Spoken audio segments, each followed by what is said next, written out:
Hello, and we are learning about how to make a jazz-inspired loop for anyone to use.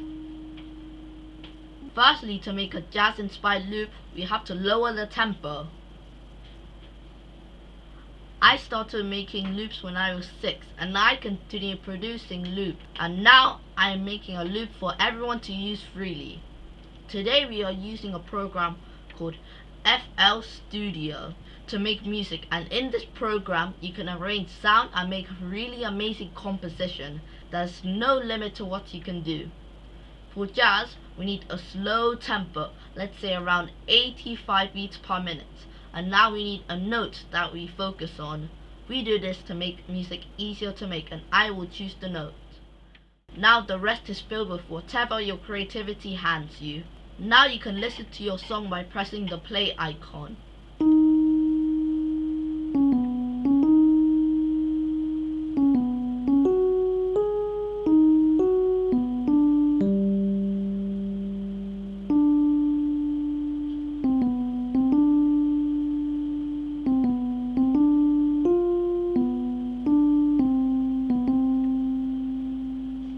This is how Creative Onion from PoshOnions makes his music. Also, make sure to look at our website to see all of the things that we make. PoshOnions.com